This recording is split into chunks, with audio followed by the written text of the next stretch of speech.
चतुर्दशी का दिन है। आनंद चतुर्दशी की बहुत बहुत बधाई हो। केवल साल भर में एक बार आती है महाराज का।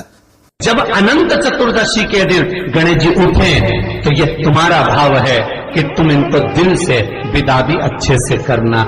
और आज जैसे गणेश जी आपने दिल से, हृदय से, चित्त से, वृत्ति से भगवान का सिंहासन लगाकर, दिए जलाकर, स्वस्तिक बनाकर, बिंदी लगाकर आपने जैसे गणेश जी को विराजमान करा है, शिव महापुराण कहती है जब अनंत चतुर्दशी के दिन गणेश जी उठे तो ये तुम्हारा भाव है कि तुम इनको दिल से विदा भी अच्छे से करना।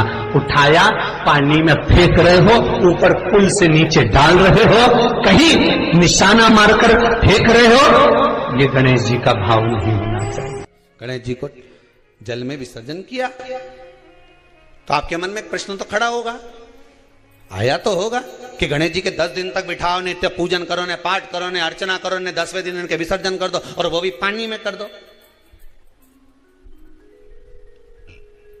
पानी में विसर्जन करो तो ये कहां लिखा कि जल में विसर्जन करो? श्रीमद् भागवत पुराण की रचना जब वेद व्यास जी महाराज करने के लिए बैठे, वेद व्यास जी ने सुखदेव जी से कहा कि मैं मंत्र बोलूंगा, मैं श्लोक बोलूंगा, इसको लिखेगा कौन? तो सुखदेव जी ने बोला गणेश जी से विनती करो। गणेश जी से कहा कि आप लिखोगे? गणेश जी बोले मैं लिखने को तैयार हूं, पर बोलते बोलते तुम रुक गए तो मैंने भी लिखना छोड़ दूंगा, उसके बाद मैं भागवत को विराम दे दूंगा, मैं आगे नहीं लिखूंगा। अब वेद व्यास जी बड़े चक्कर में पड़ गए, क्या करें? तो गणेश जी से कहा मेरे श्लोकों में कुछ गड़बड़ी हो सकती है, उसमें से गलती को छांटना पड़ेगा, फिर लिखना पड़ेगा। कितना सुंदर संबोधन श्री वेद व्यास जी ने कहा कि मैं जो श्लोक बोलूंगा आपको लिखने के लिए है, उसमें मैं कुछ गलती करूंगा, उस गलती को छांटना है, तब श्लोक लिखना है। क्यों कहा वेद व्यास जी ने ये बात? गणेश जी भगवान है, वेद व्यास जी कहते हैं मैं तो संसारिक मनुष्य हूं ना, गलती तो कर सकता हूं। गलती कौन करता है? जम के बोलो भगवान गलती करता है क्या? नहीं, गलती कौन करेगा? मनुष्य। गलती मानव करेगा, गलती मनुष्य करेगा। और गलती करने के बाद अगर हमसे अपनी जिंदगी में कोई गलती हो जाती है तो एक बार क्षमा मांगने में कुछ जाता है क्या? प्रणाम करने में कुछ जाता है क्या? निवेदन करने में कुछ जाता है क्या? नहीं। गलती हो गई मुझसे, तो गणेश जी आप गलती को छांटना, लिखना। गणेश जी महाराज लिखने बैठ गए। लिखते लिखते लिखते लिखते 10 दिन हो गए गणेश जी महाराज को। शरीर में ताप पड़ने लगा गणेश जी महाराज के। वेद व्यास जी ने गणेश जी के हाथ का स्पर्श करा तो शरीर तो तप रहा था। वेद व्यास जी ने वहीं पर श्रीमद् भागवत के श्लोकों को विराम दे दिया। अब नहीं बोले। गणेश जी लिखते लिखते लिखते लिखते लिखते लिखते थक गए, ताप पड़ गया, शरीर गर्म हो गया। वेद व्यास जी ने कब करूं क्या? 10 दिन से लिख रहे हैं और शरीर पर ताप पड़ रहा है, करा क्या जाए? उन्होंने गणेश जी का हाथ पकड़ा, उठाया और कहा चलो प्रभु हमारे साथ में। वेद व्यास जी गणेश जी को ले गए और ले जाकर शीतल जल में श्री गणेश जी महाराज को बिठा दिया। गणेश जी को पानी के अंदर उनको विराजमान कर दिया कि अब आप ताप को थोड़ा ठंडा कर लीजिए।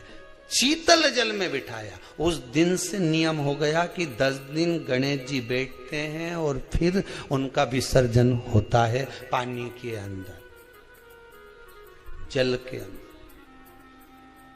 शरीर का ताप मिट जाए। तो गणेश जी ने वचन दिया है वेद व्यास जी महाराज को, आपने मेरे ताप को मिटाने के लिए मुझे जल में बिठाया है। जो मुझे जल में विसर्जन करेगा मेरा ताप तो मिटेगा ही, साथ में जो मुझे जल में विसर्जन करेगा उसके जीवन के भी ताप को मैं मिटा दूंगा, उसके जीवन के ताप को मैं मिटा दूंगा। ताप मिटा दूंगा।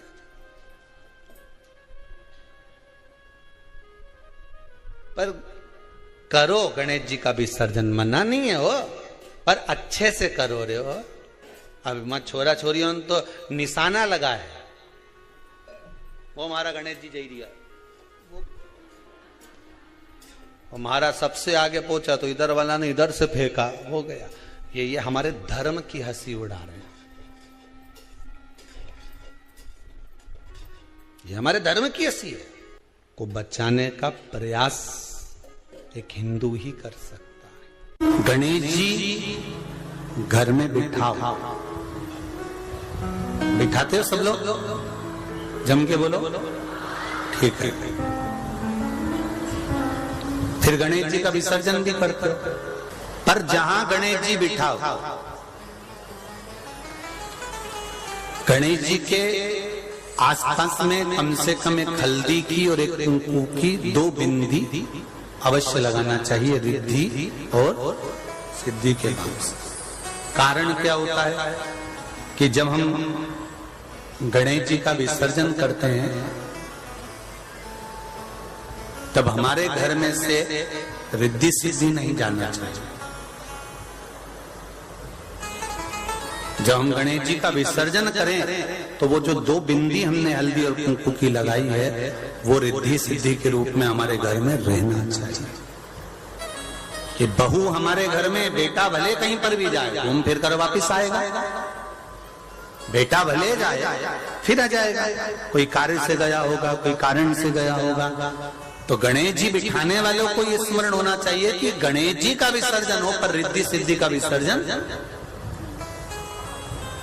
2 बिंदी जहां गणेश जी बिठाए उस दीवार पर हल्दी और कुंकू की लगा दीजिए कि रिद्धि सिद्धि हमारे घर में। गणेश जी वहां से उड़ भी गए, गणेश जी वहां से चले भी गए, गणेश जी वहां से विसर्जन भी हो गए, तो रिद्धि सिद्धि हमारे घर में, क्योंकि बहू का घर में होना जरूरी है, रिद्धि सिद्धि का घर में होना जरूरी है। और जहां रिद्धि सिद्धि होगी गणेश जी वहां आएंगे ही, निश्चित है। और नीवी आए तो फोन तो आ ही जाएगा। जहां बहू रहेगी, मायके चली जाती है रक्षाबंधन पर, 30 त्योहार पर, तो क्या भेरू फोन नहीं लगाए जगदम्बा को? बोले ईमानदारी से फोन तो जाएगा। तो रिद्धि सिद्धि का होना जरूर घर में अपने। जहां गणेश जी बैठे वहां पर 2 बिंदी, एक हल्दी की एक कुंकू की, 2 बिंदी ये भाव से लगाए। अगर बिंदी नहीं लगाना है तो 2 स्वस्तिक बनाना, 2 स्वस्तिक बनाए, वो भी रिद्धि सिद्धि का हमारे घर में। महापुराण कहती है जब अनंत चतुर्दशी के दिन गणेश जी उठे तो ये तुम्हारा भाव है कि तुम इनको दिल से विदा भी अच्छे से करना। उठाया, पानी में फेंक रहे हो, ऊपर पुल से नीचे डाल रहे हो, कहीं निशाना मारकर फेंक रहे हो, ये गणेश जी का भाव नहीं होना चाहिए।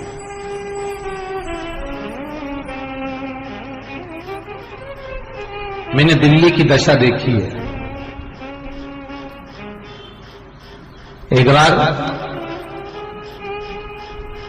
2 वर्ष पहले गणेश चतुर्थी के बाद दिल्ली में कथा थी और हमने देखा है कि पुल के पास में रोड के किनारे इतने गणेश की शायद हजारों लाखों गणेश जी पुल के किनारे पर रखे हुए थे।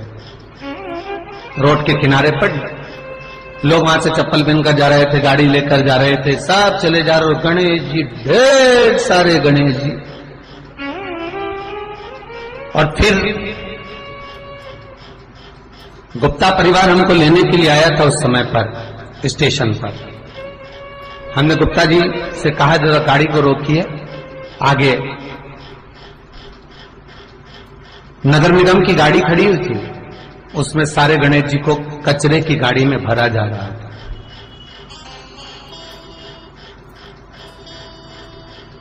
और विचार करो, 10 दिन पूजन करे हो और बाद में कचरे की गाड़ी में भेज देते हो तो तुमको उसका फल मिलेगा। दिल से कहना, ईमानदारी से आपकी चित्तवृत्ति में धारण करकर। थोड़ा बुरा लगेगा आपको आज की कथा में, लग जाए, लगे तो, पर भगवत भजन करने तुमने 10 दिन उसका पूजन करा, 10 दिन तुमने स्मरण करा, 10 दिन तुम आपने उनका नाम जाप किया और फिर उसको भर कर कचरे की गाड़ी में भेज दिया। ये कहां की रीत है? बहुत ध्यान देना। शिव महापुराण ये नहीं कहती, गणेश पुराण ये नहीं कहती कि तुम्हें इतना बड़ा गणेश बिठाओ। गणेश पुराण ये नहीं कहती कि तुम बहुत बड़े गणेश जी बिठाओ।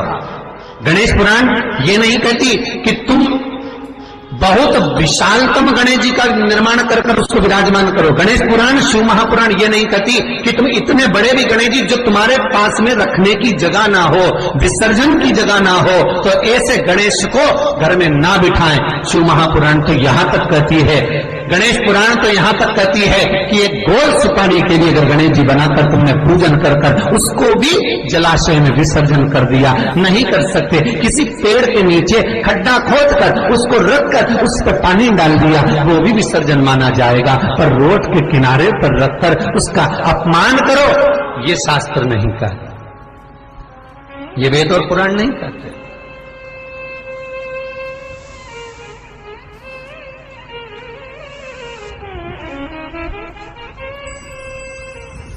कहीं भगवान गणेश जी को मोटरसाइकिल पर बिठा रहे हो, कहीं भगवान गणेश जी को ऑटो पर बिठा रहे हो।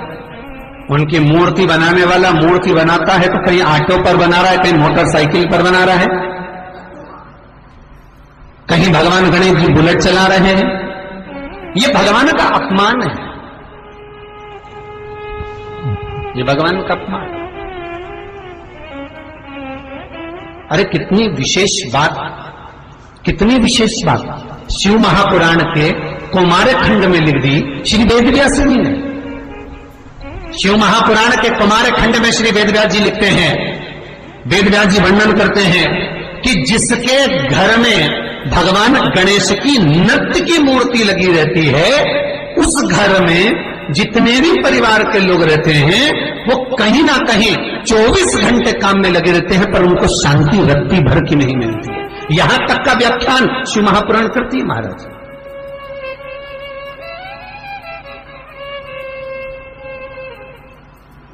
लोगों को शौक चला, गणेश जी ढोल बजा रहे हैं, वो मूर्ति का फोटो घर में लगा दिया, घर में मूर्ति का फोटो लगा दिया कि गणेश जी ढोल बजा रहे हैं, गणेश जी नाच रहे हैं, वो मूर्ति का फोटो तुरंत घर में लगा दिया। वेदव्यास जी ने कुमार खंड के अंदर वर्णन करा, यदि देवता की अपमानजनक मूर्ति या स्मरण पूजन का भाव अगर कहीं लगाया भी जाता है तो उस घर में गणेश जी महाराज की चढ़ी हुई केवल एक दुर्बा, और उस दुर्बा को दरवाजे की देहली पर छुलाकर उस दुर्बा को अपनी अलमारी में, अपनी तिजोरी में उसी दिन रख दो जिस दिन लेकर आयो महाराज। कभी जिंदगी में लक्ष्मी की कमी नहीं आ सकती। जिसके घर में संपदा की कमी पड़ती हो, बीमारियां ज्यादा फैल रही हो, बहुत कष्ट हो महाराज, बहुत ज्यादा दुखी हो महाराज, कोई काम नहीं बन रहा, बहुत तकलीफ में हो, तो शमी पत्र, शमी की पत्ती, जहां गणेश जी का स्थान है वहां पर 5 शमी पत्र 5 समर्पित करें और शंकर जी के ऊपर 3 शमी पत्र समर्पित करें। बहुत ध्यान देना, 5 शमी पत्र जहां गणेश जी का स्थान है शिवलिंग में वहां समर्पित करें, 3 शमी पत्र शिवलिंग के ऊपर समर्पित करें। 1 शमी पत्र शंकर जी की चौखट पर लेफ्ट भाग में जाते समय आपका उल्टा हाथ, जब मंदिर से निकलो तो उल्टे हाथ पर लेफ्ट भाग में शंकर जी की चौखट पर समर्पित करें 1 शमी पत्र। और महाराज घी का दिया जहां लेफ्ट भाग में आपने शमी पत्र रखा है, मंदिर में ना दिया लगाकर बाहर की ओर जहां शमी पत्र रखा है उसके ठीक साइड में एक घी का दिया लगा दीजिए। केवल गणेश चतुर्थी से लेकर अनंत चतुर्दशी तक गणेश पुराण कहती है भगवान गणेश जी का मोर ध्वज का, मयूर ध्वज गणेश का नाम लेकर जो ये दीप शमी पत्र चढ़ा देता है उसके घर से कभी रिद्धि सिद्धि नहीं जाती, वैभव प्रतिष्ठा नहीं जाती। कर कर देखना अगले साल तक आपका व्यापार कितना चलता है हमको बताना जरूर, करके देखो एक बार। गणेश पुराण का, शिव महापुराण का ये प्रसंग करिए। जिसकी फैक्ट्री नहीं चल रही हो, फैक्ट्री में बार बार कुछ तकलीफ आ रही हो, गाड़ियां नहीं चल रही हो, 4 व्हीलर गाड़ियां ले रखी हैं, कभी ट्रक गड़बड़ हो रहा है, कभी ट्रक में ये हो रहा है, कभी गाड़ी में ये हो रहा है, कभी बस में ये हो रहा है, बस एक काम करना है, दुर्वा का थोड़ा सा भाग लेकर पानी के लोटे में उसको डालकर 5 अक्षत के दाने उसको पटक कर उस गाड़ी के अंदर उस कलश को रख दो, बस आधे घंटे के लिए, और उस पानी को चक्के के चारों तरफ डालते डालते जाइए दुर्वा के साथ में, तकलीफ नहीं देगा। फैक्ट्री का भी यही प्रमाण है। दुर्वा में वो अमृत तत्व छुपा है जिसका सुख आनंद दे जाता है।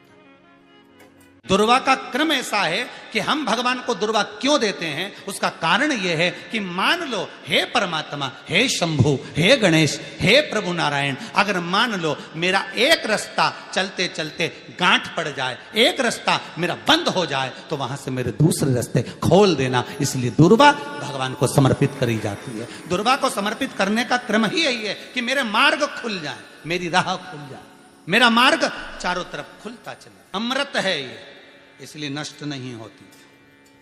शिवपुत्र गणेश आज वर देता हूं, ये शमी और मंदार का पेड़ वृक्ष, इसकी पत्ती और इसके फूल जो मेरे पिता शिव जी को समर्पित करेंगे, जो मुझे समर्पित करेंगे, जो उनके मन की कामना होगी वो सारी कामना उनकी हम पूर्ण करेंगे।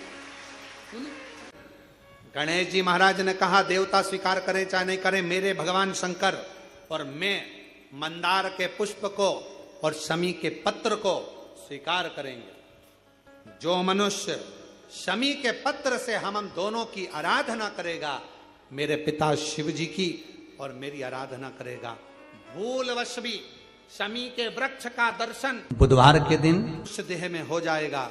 शमी के वृक्ष का यदि वो दर्शन भी कर लेगा, उस दिन 12 ज्योतिर्लिंग के दर्शन का पुण्य फल प्राप्त हो जाएगा।